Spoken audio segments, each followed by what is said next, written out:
কার মরণ কোন দিন আসে কেউ জানে না। আল্লাহ রাব্বুল আলামিন বলেন, ও বান্দারে 24টা ঘন্টা মৃত্যুর জন্য প্রস্তুতি নিয়ে থাকো। ইদা জা আজালুহুম লা ইস্তাখিরুনা সাআতাও ওয়া লা ইস্তাকদিমুন। মরণের সময় যখন হয়ে যাবে, মালাকুল মাউত 1 সেকেন্ড আগেও যাবে না, 1 সেকেন্ড পরেও যাবে না, নির্দিষ্ট সময় তোমার মরণ হয়ে যাবে। ও বন্ধুরে, আর কার কোন দিন মরণ হয়ে যায় ও পৃথিবীর মানুষ তোমরা কেউ জানো না। সুতরাং মৃত্যুর প্রস্তুতি নিতে তোমরা দেরি করবা না। 24টা ঘন্টায় মৃত্যুর জন্য তোমরা প্রস্তুতি নিয়ে থাকবা, তওবা অবস্থায় থাকবা, গুনাহমুক্ত অবস্থায় থাকবা। বান্দা যেন কোনো হক না পায়, বান্দার হক পরিশোধ করে দেবা। কারণ কার মরণ কোন দিন আসে আমরা কেউ জানি না। এজন্য কবি বলেছেন, আমার মরণ আসিবে কখন কেউ তো জানে না। বলেন, আমার মরণ আসিবে কখন, আমি মরে গেলে আমায় তোমরা ভুইলা যাইও না। আমি মরে গেলে আমায় তোমরা ভুইলা যাইও না। আমার মরণ আসিবে কখন কেউ তো জানে না। বলেন, আমার মরণ আসিবে কখন।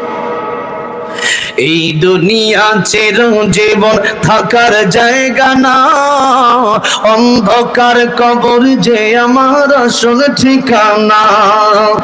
এই দুনিয়া চিরজীবন থাকার জায়গা না, অন্ধকার কবর যে আমার আসল ঠিকানা।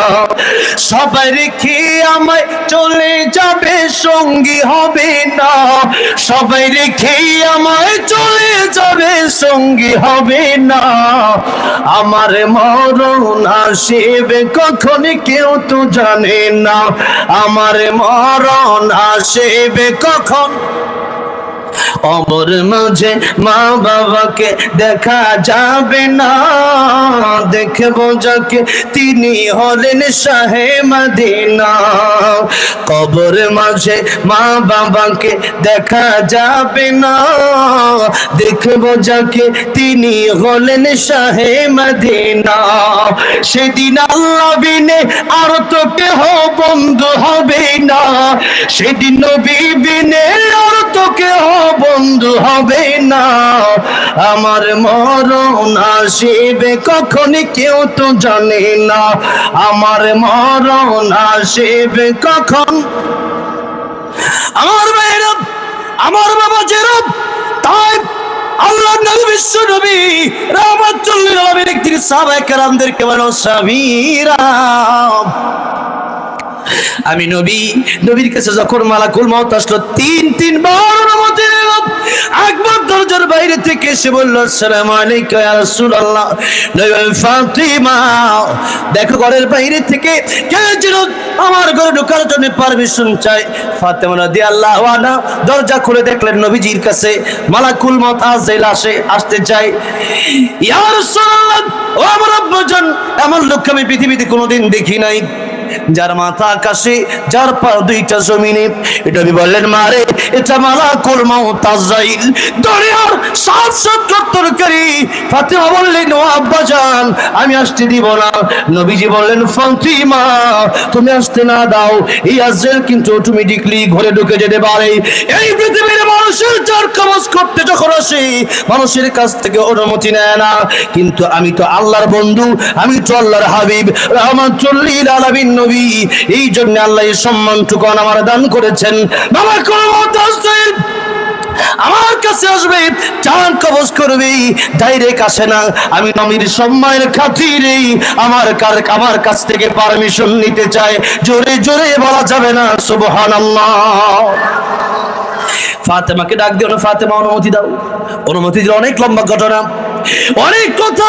এবার নবীকে ডেকে বললেন, ইয়া রাসূলুল্লাহ, ইয়া হাবিবাল্লাহ, আমি এসেছি, আল্লাহ আমাকে পাঠাইছে, বলছে আপনার জান কবজ করতে। তবে আল্লাহ এটাও বলে দিয়েছে, আপনি যদি থাকতে চান আল্লাহ রাব্বুল আলামিন আপনার হায়াত বাড়ায় দেবেন।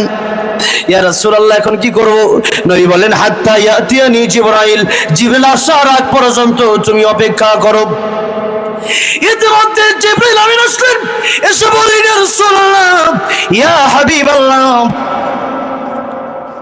আমি এসেছি, আপনি আমাকে খুঁজেছেন। নবী বলেন, জিবরাইল আমি যাব কি যাব না তুমি বলো। জিবরাইল ডেকে বললেন, একটা কোরআন শরীফের একখানা আয়াত কারিমা তেলাওয়াত করে শুনিয়ে দিলেন, ইন্নাকা মাইয়িতু ওয়া ইন্নাহুম মাইয়িতুন। ও নবীজি, আপনারও পৃথিবী থেকে চলে যাওয়া লাগবে, আপনার দুশমনদেরও পৃথিবী থেকে চলে যাওয়া লাগবে। আল্লাহ আগেই কোরআন শরীফে বলেছেন, কুল্লু নাফসিন যায়িকাতুল মাউত। আল্লাহ আগেই বলেছেন, কুল্লু মান আলাইহা ফান ওয়া ইয়াবকা ওয়াজহু রাব্বিকা যুল জালালি ওয়াল ইকরাম। পৃথিবীর সবাইকে চলে যেতে হবে, মরতে হবেই। মরণ ঠিক কেউ বাঁচতে পারবে না, মালাকুল মাউত আজরাইলও বাঁচতে পারবে না। মালাকুল মাউত আজরাইল কেউ, আল্লাহ বলবেন, ও মালাকুল মাউত, এখন আর কি বাকি আছে? মালাকুল মাউত বলবে, আল্লাহ তুমি আর আমি। আল্লাহ বলবেন, আমি বেঁচে থাকার অধিকার রাখি, তুমি রাখো না, তুমি মাখলুক, আমি আল্লাহ খালেক, কুল্লু মান আলাইহা ফান। আল্লাহ আগেই বলেছিলেন। তাই মালাকুল মাউতকে আল্লাহ বলবেন, অর্ডার করবেন, আদেশ দিবেন, মুত ইয়া মালাকাল মাউত, আমার সিগা মুত, বলবেন মরে যাও। মালাকুল মত একটা চিৎকার মারবে, ওই চিৎকার যদি দুনিয়ার করে মানুষ শুনতো, মানুষ মরে যেত। কোনো পশু পাখি যদি শুনতো, পশু পাখি মরে যেত। এত জোরে চিৎকার দেবে, সেদিন মালাকুল মাউত আজরাইল শেষ।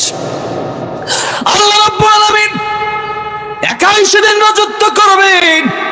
আল্লাহ রাব্বুল আলামিন বলবেন, লিমানিল মুলকুল ইয়াউম লিল্লাহিল ওয়াহিদিল কাহ্হার। আল্লাহ বলবে, আজকে রাজত্ব কার? সেদিন রাজত্ব কার হবে?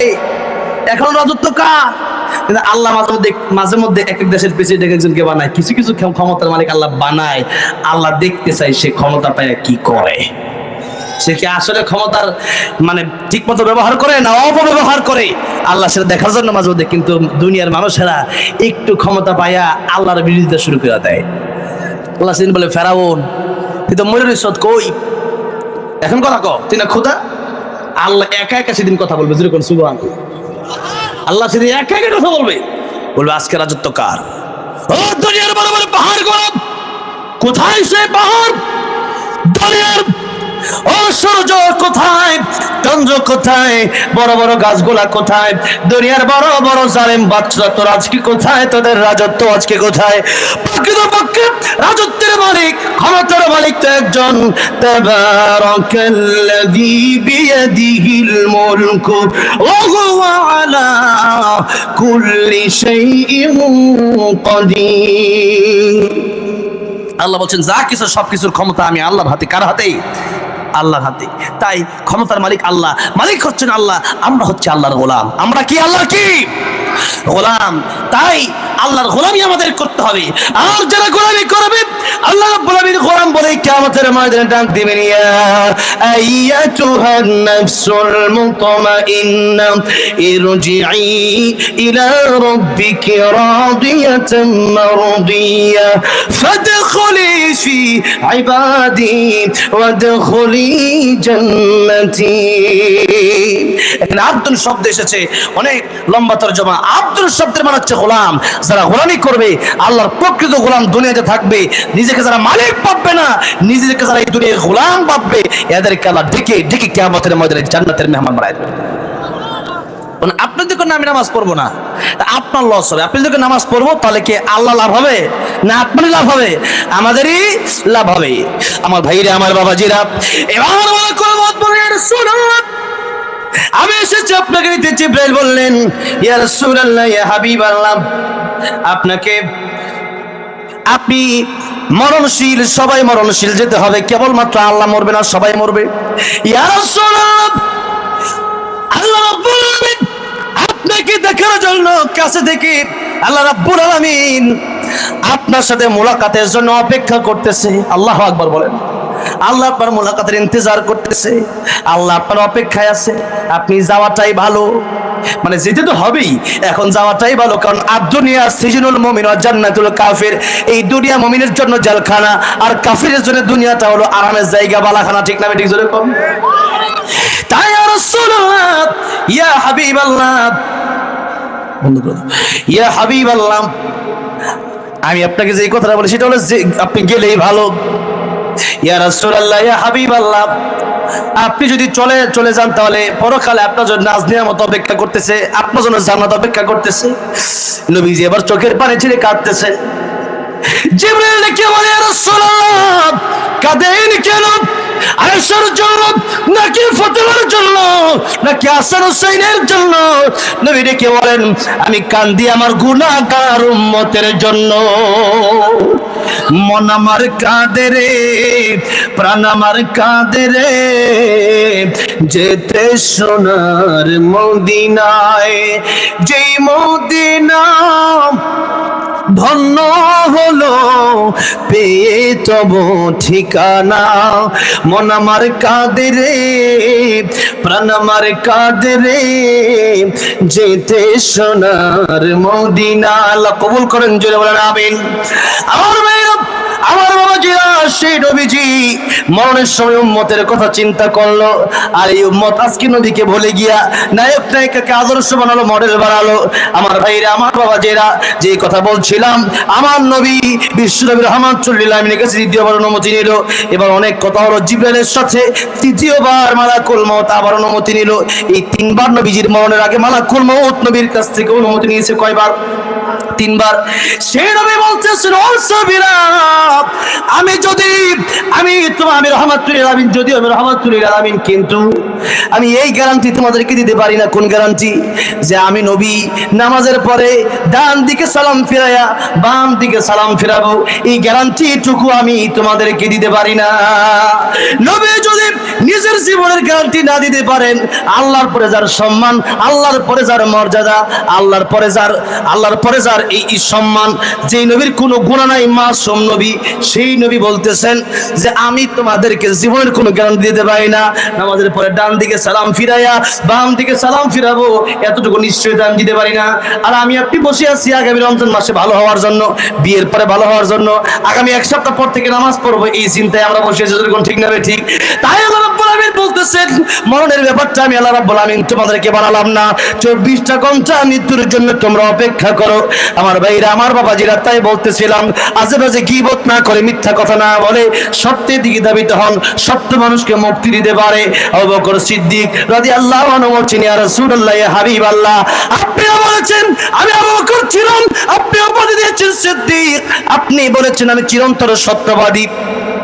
ইয়া রাসূলুল্লাহ, আপনি বললেন সত্যবাদী, এখন আজকে আমি মিথ্যা কথা বলবো না। মনে আছে আপনাদের কথা? সেই কথা এখন থেকে থাপ্পড় দিছে যে। এবার নবীজি বললেন, ও আবু বকর, চলে আসছে, আলহামদুলিল্লাহ, লিল্লাহি তাকবীর। আজকে হ্যাঁ আসছে অলরেডি, এখনই চলে আসবেন, হুজুরকে নিয়ে আসেন ইনশাআল্লাহ। হুজুর এখনই চলে আসবেন। আমি হুজুর আসার আগে আপনাদের একটা কথা বলবো, একটা গজলের মানে আব্দুল আছে, সেই গজল গাবো।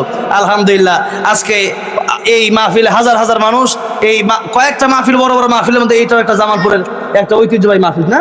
আলহামদুলিল্লাহ, আমি তো ভাবি না যে এত মানুষ হবে আজকে। আলহামদুলিল্লাহ, হাজার হাজার মানুষ এসেছেন। তবে এই মানুষের আবদার আমাকে রাখার দরকার, যেরকম ঠিক না ঠিক? যে আমার অনেক মাহফিল আছে, এরকম মনে করেন এরকম 4টা মাহফিল মিলে এরকম এক মাহফিলের সমান হবে না, যেরকম ঠিক না ঠিক?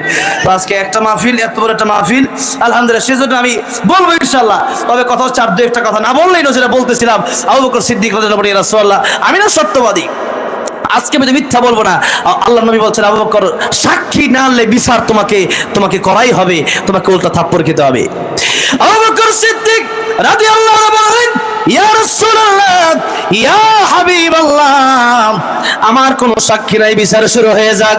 যেই মাত্র বলছে বিচার শুরু হয়ে যাক, এমন সময় আল্লাহর নবী, বিশ্ব নবী রাহমাতুল লিল আলামিন যখন বিচার করবে, এমন সময় সাহাবায়ে কেরাম রাদিয়াল্লাহু আনহুম আজমাইন তাকায় দেখতেছে যে জিবরাইল আমিনের আগমন ঘটে গেছে। আল্লাহু আকবার বলেন। জিবরাইল আমিনের আগমন ঘটে গেছে। জিবরাইল আমিন আয়েশা বলতেছে, ইয়া রাসূলুল্লাহ, ইয়া হাবিবাল্লাহ, আমি এসেছি, আল্লাহ রাব্বুল আলামিন আমাকে পাঠাইছে। কেন পাঠাইছে?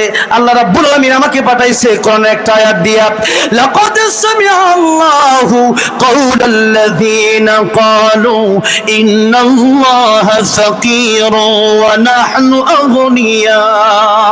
ইয়া রাসূলুল্লাহ, আবু বকরের বিচার তো আপনি করবেন, দুনিয়ার কোনো সাক্ষী নাই, এজন্য আর আল্লাহ রাব্বুল আলামিন বলেছেন, কোরআনে আয়াত ডাইরেক্ট নাযিল করেছেন, কোরআনের আয়াত এটা, যেরকম সুবহানাল্লাহ। সূরা আলে ইমরানের সেই আয়াত আল্লাহ নাযিল করে দিয়ে বললেন, আমার নবীর কাছে গিয়া বলো আবু বকরের এই যে বলেছে, এই যে ইহুদি গালি দিয়েছে, এই কথাগুলো সম্পূর্ণ ঘটনাটা আমি আল্লাহ নিজেই সচক্ষে দেখছি, যেরকম সুবহানাল্লাহ। আমার নবীকে গিয়া বললেন, আমার নবী সাক্ষী চেয়েছে, দুনিয়ার মানুষের সাক্ষী দরকার নাই, দুনিয়ার মানুষের সাক্ষীর আর কতটুকু দাম। আমার নবীকে গিয়া বলবা আবু বকর যেই কথা বলেছে আর ইহুদি যেই কথা বলেছে, ইহুদি মিথ্যা বলেছে, আবু বকর সিদ্দিক সত্য বলেছে। আবু বকর সিদ্দিকের বেলায় দুনিয়ার কোনো সাক্ষীর প্রয়োজন নাই, আবু বকর সিদ্দিকের বেলায় আমার আল্লাহ রাব্বুল আলামিন নিজেই সাক্ষী হয়ে গেছে। আবু বকর সিদ্দিক সাক্ষী আমার আল্লাহ হয়ে গেছে। আমার ভাইরা, যে কথা বলতেছিলাম যে আল্লাহ রাসূল সাল্লাল্লাহু আলাইহি ওয়াসাল্লামের বিরুদ্ধে যখন কথা বলা হবে তখন আমরা চুপ করে বসে থাকলে হবে, কারণ আল্লাহর নবীকে আমাদের জীবনের চাইতে বেশি ভালোবাসতে হবে। তাই নবী যে বলেছেন, লা ইউমিনু আহাদুকুম হাত্তা কুনা হাব্বা ইলাইহি মিন ওয়ালিদিহি ওয়া ওয়ালাদিহি ওয়ান নাসি আজমাইন। নবীজি বলেছেন, আমার উম্মতেরা, ততক্ষণ পর্যন্ত তোমরা পরিপূর্ণ ইমানদার হতে পারবে না যতক্ষণ পর্যন্ত তোমাদের মা বাবা, তোমাদের স্ত্রী, তোমাদের সন্তান, তাম পৃথিবীর সব কিছুর চাইতে বেশি যতক্ষণ পর্যন্ত আমি নবীকে ভালোবাসতে পারবা না, ততক্ষণ পর্যন্ত তোমরা পরিপূর্ণ ইমানদার হতে পারবা না। এই জন্য নিজের জীবনের চাইতে বেশি আবার নবীকে ভালোবাসার দরকার আছে না নাই? আর নবীজি বলতেছেন, মান হাব্বা সুন্নতি ফাকাদ হাব্বানি ওয়া মান হাব্বানি কানা মাই ফিল জান্নাহ। আমাকে ভালোবাসবা কেমনে? আমার আদর্শ অনুসরণ করো, মিথ্যা কথা ছেড়ে দাও, নামাজি হও। নবীজির জীবনের শেষ কথা ছিল নামাজ। কি ছিল? নামাজ। নামাজ পড়ো, আমি নবীর সুন্নাত তোমরা পালন করো, হারাম ছেড়ে দাও, হালাল খাও, তোমরা অশ্লীলতা বন্ধ করে দাও, আমি নবী যেভাবে বললাম ওইভাবে তোমরা চলো। নবীজি জীবনে চলে যাওয়ার আগে বলেছিলেন, তারাকতু ফীকুম আমরাইন লান তাদিল্লু মা তামাসসাকতুম বিহিমা কিতাবাল্লাহি ওয়া সুন্নাত রাসূলিহি। দুইটা জিনিস তোমরা ছেড়ে দিবা না, তাহলে তোমরা ঠিক থাকবে, তোমরা ধ্বংস হবে না। এক নম্বর কোরআন শরীফ, কিতাব আল্লাহ, কোরআন শরীফ। দুই নম্বর সুন্নাত রাসূলিহি, নবীর সুন্নাত। এখন নবীর সুন্নাত যদি আপনি মানতে চান, তাহলে সুদ খাওয়া যাবে, ঘুষ খাওয়া যাবে। নবীজি সুদ ঘুষ খাইছে, অন্যের হক মেরে খাইছে, খায় নাই। নবীজি মানুষের বাড়িতে কাজ করে খেয়েছে, এরপরেও নবীজি হারাম খায় নাই। একদিন নবীজি দেখতেছেন ফাতিমার ঘরে খাবার নাই। ফাতেমা সাইয়্যিদাতুন নিসাই আহলিল জান্নাহ, তিনি জান্নাতের যুবতীদের সর্দারনি। আর জান্নাতের যুবকদের সর্দার হাসানুল হুসাইন সাইয়্যিদা শাবাবি আহলিল জান্নাহ। হাসান হোসেন হলো জান্নাতের যুবকদের সর্দার। জান্নাতের যুবকদের সর্দার আর সর্দারনি কারো পেটে খাওয়ার নাই। অবস্থাটা দেখেন, জান্নাতের সর্দার সর্দারি কারা হইছে, আর আমরা খাইতে খাইতে আমাদের অবস্থা খারাপ। এরপরও গরিব মানুষের দুইটা টিয়া দিতে কষ্ট লাগে। যেরকম ঠিক না ভাই? ঠিক। মাদ্রাসা চাইলে পরে সিরা টেয়াটা দেয়, আর ফার্স্টের কয়েনের ফকটে ভালো লাগতেছে সেইটা দেয়। 100 টাকা নোটা দিতে অনেক কষ্ট লাগে। যেরকম ঠিক না ভাই? ঠিক। আল্লাহ, আমার ভাইরা, আমার বাবা যেরকম নবীজি দেখলেন ফাতিমার ঘরে খাবার নাই, নবীজি চিন্তা করলেন আমার মেয়ে ফাতিমার ঘরে খাবার নাই, হাসান হোসেনের পেটে খাবার নাই। আর নবীজি হাসান হোসেনকে খুব ভালোবাসতেন, বুঝলেন না? হুসেনকে, ইয়া রাসূলুল্লাহ, আমি গোড়ার মধ্যে উঠবো। নবীকে গোড়া তো আমার লাগে নাই, কারণ আমি উঠমুই। নবী কয়, ঠিক আছে আমি গোড়া হইলাম, তুমি আমার ফিটে উঠো। যেরকম সুবহানাল্লাহ। এবার হুসেন কয়, গোড়ার যে লাগাম থাকে টানে যে, এটা কই? নবীজি চুল ছিল বাবরি চুল, লিমা জুম্মা ওয়াফরা, এই পর্যন্ত চুল ছিল। তো নবীজি যে চুল ছিল, নবীজি কয় যে আমার তো চুলগুলো একটু বড় বড়, এই চুল ধরে তুমি টানো, এটাই লাগাম। যেরকম সুবহানাল্লাহ। তো ভালো কম বাঁচতো না বেশি বাঁচতো? বেশি বাঁচতো। এবার নবীজি যেই মাত্র দেখলো ফাতেমার ঘরে খাবার নাই, হাসান হোসেনের ঘরে খাবার নাই, নবীজি নিজেই এবার কাজ করার জন্য ইহুদির বাড়িতে চলে গেল। উহুদ পাহাড়ের পাশে খেজুরের বাগান। গিয়া বলে, ইহুদি চাচা, আপনি ক্ষেতের ভিতরে পাড়ি দেন। আপনার নিজের ক্ষেত? বলে আমার নিজের ক্ষেত। আপনি মালিক? আমি মালিক। আমনে মালিক, আপনি ক্ষেতের ভিতরে পাড়ি দেন, কোনো কাজের লোক নাই? না। তো তাহলে কাজের লোক দরকার আছে? আছে। কেদা হবে? আমি কাজ করতে চাই। যেরকম সুবহানাল্লাহ।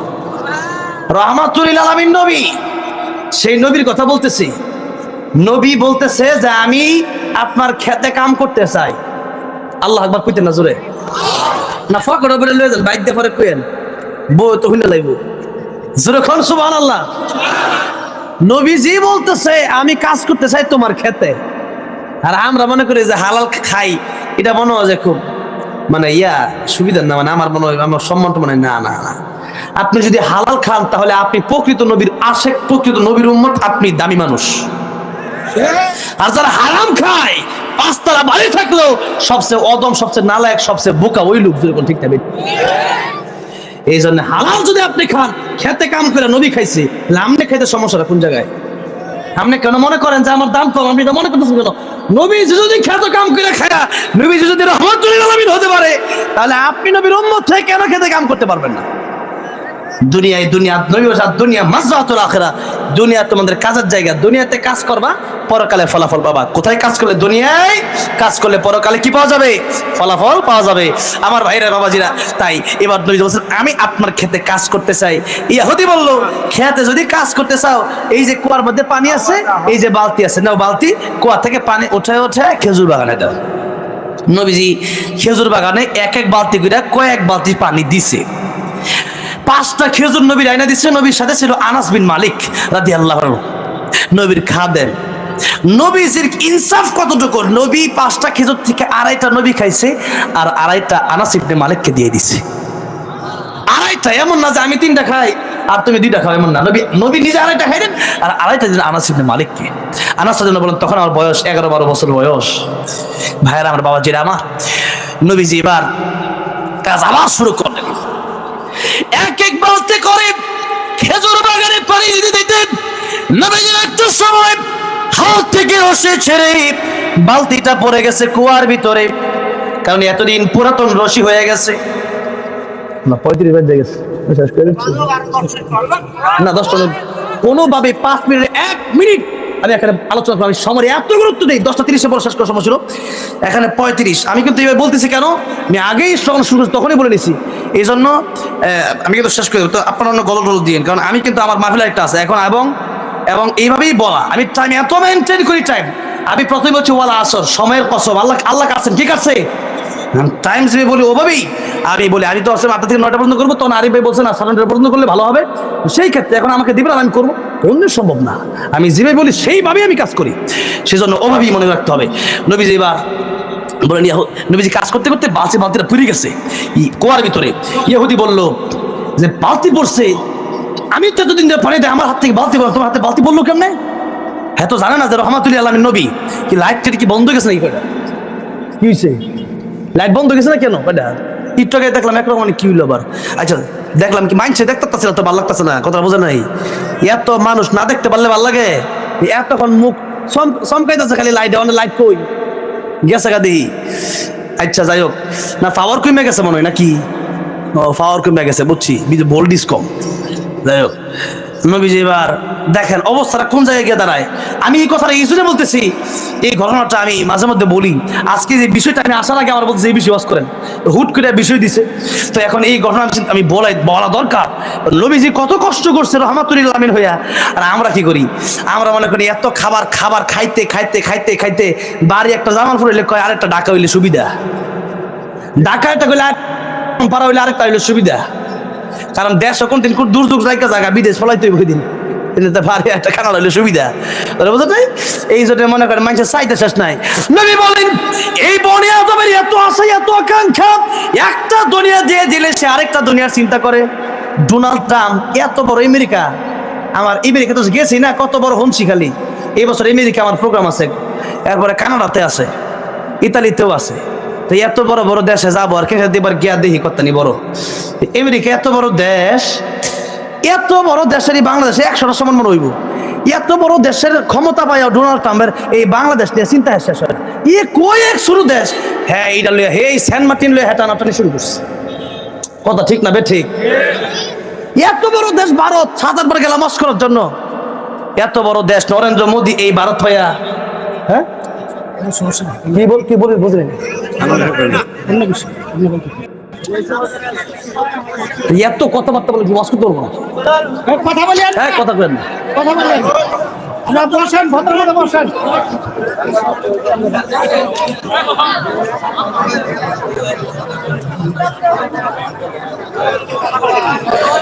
এখানে দিচ্ছেন যেন প্রধান বক্তা যেন কোনো রাজনীতির পক্ষে কথা না বলে, রাজনীতির থাক না, না বলবে ঠিক আছে, এটা আমরা তো বুঝি কোনটা না বলার কিছু না, রাজনীতির পক্ষে বিপক্ষে না, কোরআন আমাকে যেটা বলে আমি সেটাই বলবো, ঠিক না?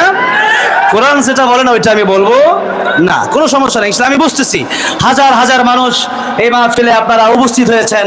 অবশ্যই আমরা তো, আমার এই স্টেজের বয়স 14 বছর, তো 14 বছর স্টেজের বয়স মানে আমি সর্বপ্রথম কোরআন শরীফ তেলাওয়াত করতে করতে স্টেজটাই আমি আসছি, জাতীয় পর্যায়ে পুরস্কার পেয়ে, এরপরে আস্তে আস্তে কোরআনের কথা বলছি, কোনো সমস্যা নাই, এটা ব্যাপার না, থাক দিছে, কোনো সমস্যা না। আমি এত কথা বলতে চাই, রাজনীতির পক্ষে বিপক্ষে কোনো সমস্যা না, রাজনীতি আমাদের কি করতে হবে না? যেহেতু আমার নবী রাজনীতি করেছেন, আবু বকর সিদ্দিক রাজনীতি করেছেন, ওমর রাদিয়াল্লাহু আনহু রাজনীতি করেছেন, ওসমান রাদিয়াল্লাহু আনহু রাজনীতি করেছেন, সেই খেলাফতের রাজনীতি আমরা কায়েম করতে চাই না? করতে চাই। যেই রাজনীতি করলে পরে দেশে চুরি বন্ধ হবে, ডাকাতি বন্ধ হবে, যেই রাজনীতি করলে পরে দেশে সুদ বন্ধ হবে, ঘুষ বন্ধ হবে, মানুষ আল্লাহর কোনের পক্ষে আসবে, সেই রাজনীতি আমরা করতে চাই কি চাই না? সবাই রাজি আছে না নাই? সেই রাজনীতি আমরা করতে চাই। তবে যারা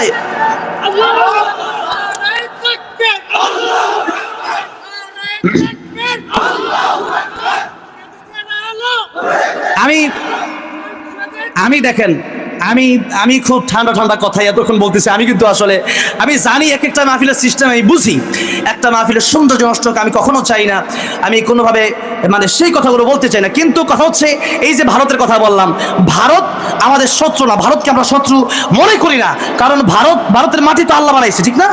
কিন্তু কথা হচ্ছে আমিও তো ভারতে ওয়াজ করার জন্য অনেকবার গেছি, সেখানে লক্ষ লক্ষ মানুষ আমার ওয়াজ শোনার জন্য তারা এসেছে। সুতরাং ভারতের সাথে আমাদের কোনো সম্পর্ক নষ্ট করার কোনো কারণ নেই। কারণ হচ্ছে একটাই, ভারতে ক্ষমতা পায়া যারা আমার দেশ নিয়ে টানাটানি করতে চায়, যারা ইসলাম নিয়ে টানাটানি করতে চায়, যারা কোরআন নিয়ে টানাটানি করতে চায়, এদের সাথে আমাদের কোনো সম্পর্ক নাই, থাকতে পারে না। ভারতের সাথে আমাদের সম্পর্ক আছে, থাকবে। আমি গত বছরও ভারতে ওয়াজ করার জন্য গিয়েছিলাম, এই বছর আমি যেতে পারছি না, আমাদের সাথে সম্পর্ক নষ্ট করছে, তা আমরা সম্পর্ক নষ্ট করতে চাই নাই। এই জন্য আমি যে কথা বলতে চেয়েছিলাম যে আপনারা ভারত পেয়েছেন, ভারত নিয়ে থাকেন, সাবধান বাংলাদেশ নিয়ে টানাটানি করবেন না। আমাদের যেমন আমরা ইসলামকে ভালোবাসি, নবীজি দেশকে ভালোবেসেছেন, আমরাও দেশকে ভালোবাসি, ঠিক না ঠিক? সুতরাং দেশকে ভালোবাসা এটা ইমানের ভিতরে আছে, এটা আমাদের ইমান। দেশের জন্য প্রকৃতভাবে কোনো মুসলিম যদি যুদ্ধ করতে গিয়ে মারা যায়, সেও কি হবে? শহীদ হবে। এই জন্য দেশকে আমরা ভালোবাসি, সেই জন্য দেশের পক্ষেও আমাদের কথা বলতে হবে। আমি যেরকম একজন আলেম, আমি যেরকম একজন তাফসীর কারক, আমি যেরকম একজন কোরআনের ধারক বাহক, ঠিক তেমনি ভাবে আমার আরেকটা পরিচয় আছে, সেই পরিচয় হলো আমি বাংলাদেশী, ঠিক না ঠিক? সুতরাং ইসলাম রক্ষার জন্য যেরকম আমরা জীবন দিতে প্রস্তুত, এই দেশের প্রত্যেকটা ইঞ্চি মাটি রক্ষা করার জন্য কারা জীবন দিতে রাজি আছেন, হাত দেখতে চাই। ভাইরা আমার, বাবাজি হাত নামান। আমি প্রধান বক্তা আসতেছেন, আমি চাচ্ছি যে হুজুর আসলেই, গোলাম রব্বানী সাহেব হুজুর আসলেই আমি কথা শেষ করব। আমি বলতেছিলাম বিশ্বনবীর জীবনী থেকে, যে বিশ্বনবী রাহমাতুল লিল আলামিন তিনি বলেছেন, বনি আদমের জীবনে আশা আকাঙ্ক্ষার যেন শেষ নাই। আসলেই তো বাস্তবতা, আমরা যত টাকা পয়সা আমাদের হয়, আমাদের আরো চাহিদা থাকে কি থাকে না? সেই কথার উদাহরণ দিতে গিয়ে বলছিলাম যে এই পৃথিবীতে কত ক্ষমতাধররা আজকে ক্ষমতা পেয়েছে বড় বড় দেশের, আমাদের ছোট্ট একটা বাংলাদেশ, আমরা মুসলিমরা ভাই ভাই, আমাদের কয়েকদিন আগে হিন্দুদেরকেও আমি সেই ঠাকুরগাঁয়ে কম্বল বিতরণ করে এসেছি। আমাদের তো এমন না, বিভিন্ন জায়গায় সিলেটে ত্রাণ দিয়েছি, ফিলিতে আমি ত্রাণ দিয়েছি, সেখানে যাওয়ার পরে হিন্দু মুসলিম ভেদাভেদ রাখি নাই, সবাইকে ত্রাণ দেওয়ার চেষ্টা করেছি, সবাইকে উপহার দেওয়ার চেষ্টা করেছি। তাহলে আমরা মিলেমিশে চলতে চাই, কিন্তু আমাদের এই সম্পর্কের ভিতরে যারা ফাটল ধরাতে আসবে, এদেরকে কিন্তু ছাড় দেওয়া হবে না, ঠিক না? এই সম্পর্ক যেন আমরা ঠিক রাখতে পারি, সেই জন্য আমরা চেষ্টা করে যাব। এই যে বাংলাদেশ, এই দেশটা আমাদের একেবারে ছোট্ট একটা দেশ, মানচিত্রের লেখার মতো জায়গাটা নাই, ঠিক তবে ঠিক বলেন? এত ছোট একটা দেশ নিয়ে আপনাদের মাথা কামানোর কি দরকার? এই জন্য আমি বলতে চাই, দেশের একজন নাগরিক হিসাবে আমাদের এই এতটুকু দায়িত্ব আছে যে দেশটা কিভাবে সুন্দর হবে, দেশটা কিভাবে চাঁদাবাজ মুক্ত হবে, এই দেশটা কিভাবে দুর্নীতি মুক্ত হবে, এই কথা বলার অধিকার আমাদেরও আছে না নাই? এটাই হলো বাক স্বাধীনতা, বলতে হবে। এরপরে আপনার যদি ভালো লাগে মানবেন, না ভালো লাগলে দরকার নাই, সেই কথা আমাকে বলতে হবে। এজন্য বলার সময় আমাদেরকে খুব হিসাব কিতাব করে কথা বলা দরকার। আমার ভাইরা, আমার বাবাজিরা বলতেছিলাম, আল্লাহর নবী বিশ্ব নবী রাহমাতুল লিল আলামিন তিনি কষ্ট করেছেন। তিনার জীবনের শেষে তিনি যখন চলে যাবেন পৃথিবী থেকে ডাক দিলেন আয়েশা, আম্মা জান আয়েশাকে ডাক দিলেন, আয়েশা আমার ঘরে 6টা স্বর্ণের টুকরা আছে, এই 6টা স্বর্ণের টুকরা কোথায়? আম্মা জান আয়েশা রাদিয়াল্লাহু আনহা বলেন, ইয়া রাসূলুল্লাহ এই স্বর্ণের টুকরাগুলো আমি যত্ন করে রেখে দিয়েছি। নবীজি বললেন, আয়েশা এই স্বর্ণের টুকরাগুলো আমি নবী পৃথিবী থেকে বিদায় হয়ে যাব, এই স্বর্ণের মালিক আমি থাকবো এই অবস্থায় আমি যেতে চাই না, বরং আমার মৃত্যুর আগে আগেই তুমি স্বর্ণের টুকরাগুলো সদকা করে দাও। জোরে বলেন সুবহানাল্লাহ। নবীজি বলেন 6টা স্বর্ণের টুকরার মালিক থাকা অবস্থায় আমি যেতে চাই না। আমরা জীবনের দুনিয়াতে সব রেখে যেতে চাই, কিছু দান করে যেতে চাই। নবীজি বলেন 6টা স্বর্ণের টুকরা আছে, এটাও আমি রাখতে চাই না। নবীজি এত কষ্ট করে আমাদেরকে কি শিক্ষা দিলেন যে এই দুনিয়া কষ্টের জায়গা। এই দুনিয়া কিসের জায়গা? কষ্টের জায়গা। এই জন্য এই দুনিয়াতে আমাদের কষ্ট করতে হবে, আমাদের লোভ লালসা থেকে আমাদেরকে বিরত থাকতে হবে, অনেক আশা আকাঙ্ক্ষা থেকে দুনিয়ার আশা আকাঙ্ক্ষা না করে পরকালে আমাদের জান্নাতের আশা করতে হবে। দুনিয়ার আশা আকাঙ্ক্ষা যতই করবেন, পানির ভিতরে যতই ভাবে মুষ্টি করে ধরবেন, পানি থাকবে হাতে? পানি ভাবে খামসাবেন, সাগরের পানি আপনার হাতে থাকবে?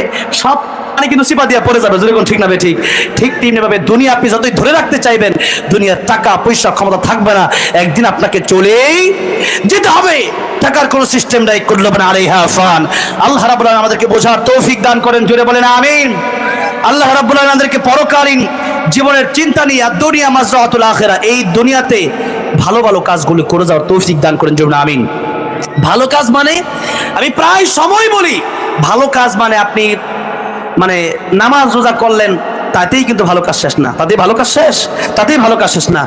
আইনুদ্দিন আল আজাদ রহমতুল্লাহ আলাইহি বলেছিলেন, মসজিদের কোণে বসে জিকির যত করই কষে, মসজিদের কোণে বসে জিকির যত করই কষে, এভাবে যায় না পাওয়া আল্লাহকে, কি হবে বেঁচে থেকে অযথা বিদ্যা শিখে, যদি না গড়তে পারি শোষণবিহীন সমাজটাকে, কি হবে বেঁচে থেকে, ঠিক না?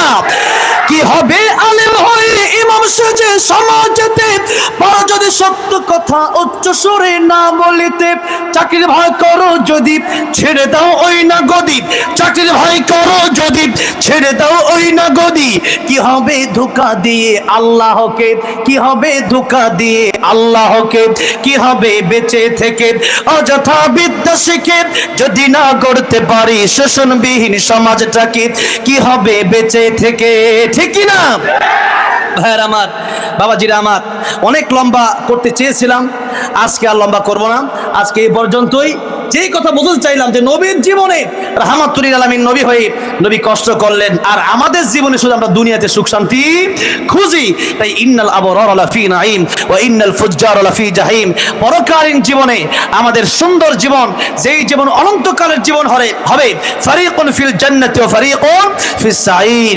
আল্লাহ কিয়ামতের ময়দানে দুটি দলে মানুষকে বিভক্ত করবেন, একটা হলো জান্নাতি, আরেকটা জাহান্নামী। নেক কাজ যারা করবে এরা যাবে জান্নাতে, আর মন্দ কাজ যারা করবে এরা যাবে জাহান্নামে। তো মন্দ কাজ আর নেক কাজ, কোনটা ভালো কাজ কোনটা খারাপ কাজ, এগুলো তো আমরা বুঝি না? আমরা বুঝি, কারণ আল্লাহ বলেছেন লাহুম কুলুবুল লা ইয়াফকাহুনা বিহা ওয়া লাহুম আ'ইনুন লা ইবসিরুনা বিহা ওয়া লাহুম আযানুন লা ইয়াসমাউনা বিহা উলাইকা কাল আনআমি বাল হুম আদাল। আল্লাহ বলেছেন মানুষকে আমি আল্লাহ কলব দিয়েছি বোঝার জন্য, তাহলে তোমার বুঝতে হবে। আপনি যদি বুঝেও না বোঝার বান ধরেন, তাহলে আপনাকে আমার বোঝানোর মতো কোনো ক্ষমতা নেই। মানে একটা মানুষ যদি ঘুমায় থাকে, তাহলে আপনি তার ডাক দিলে সে উঠবে, ঠিক না? কিন্তু একজন মানুষ যদি ঘুমের ভান ধরে, সারাদিন ডাকলে উঠবে না, ঠিক না? ঠিক বলেন। এই জন্য ভান ধরে থাকলে তো লাভ না। আপনি তো আসলে বুঝতেছেন কোনটা ভালো কাজ, কোনটা খারাপ কাজ, কোনটা কোরআনের পথের কাজ, কোনটা কোরআনের বিপক্ষের কাজ, সেগুলো আপনি বুঝতেছেন। এরপরে আপনি যারা ভান ধরতেছেন, তাহলে আপনাকে বোঝানোর কোনো ভাষা আমার নাই। আল্লাহ বলতেছেন যারা কোরআন শরীফ বুঝলো না, দুনিয়া সব বুঝলো, ব্যবসা বুঝলো, বাণিজ্য বুঝলো, ক্ষমতা বুঝলো, সব বুঝলো, তারা দুনিয়ার শৌখিনতা, দুনিয়ার আরামে সব বুঝলো, কিন্তু কোরআন বুঝলো না। আল্লাহ বলেন কাল আনআমি বাল হুম আদাল, এরা কুকুরের চেয়ে নিকৃষ্ট। এই জন্য আমরা যেন প্রকৃতপক্ষে কোরআন শিখি, রাসূল সাল্লাল্লাহু আলাইহি ওয়াসাল্লাম আদর্শ মেনে আমরা যেন কবরে যেতে পারি, জীবনে আমিন। ওয়া আখিরু দাওয়ানা আলহামদুলিল্লাহি রাব্বিল আলামিন। একটু মানে সভাপতি সাহেব বলছে অনেক অত্যন্ত হাসি খুশি মানুষ তিনি আমাকে বলেন একটা ও মদিনার মাটির গজলটা গাওয়ার জন্য। এই গজল গাওয়ার পরে আল্লাহ আমার মদিনা যাওয়ার তৌফিক দিয়েছে, কথাটা বুঝছেন? গাইবো? আমি তো সাড়ে 9টা পর্যন্ত চাইছিলাম, কিন্তু গোলাম রাব্বানী ভাইকে আমি খুব ভালোবাসি, তাই এতক্ষণ ধরে বসে আছে আর কি, কথাটা বুঝতে পারছেন? তাহলে কারণ আমি উঠে গেলে একটু পরিবেশটা নষ্ট হবে, মানে একজন বক্তা মাঝখানে না থাকলে, এই জন্য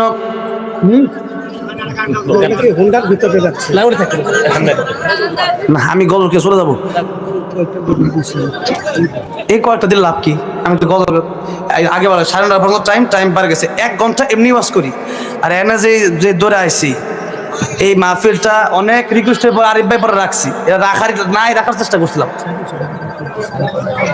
আল্লামা সাইদি রহমতুল্লাহ গজল, এরপরে আমাদের মাঠের দেখি ও এত গজল গাওয়া যাবে না, এক কলি গাই। ও মদিনার মাটি রে সকল সুখ বুঝি তোর কপালে, ও মদিনা রে তোর বুকে আমার নাবি, যার লাগে পাগল সবই, যার তরে হইল সৃষ্টি ত্রিভুবন। কাঁদি আমি সারাক্ষণে, কখন যাব সেখানে, সহে না আর পরাণে। ও মদিনার মাটি রে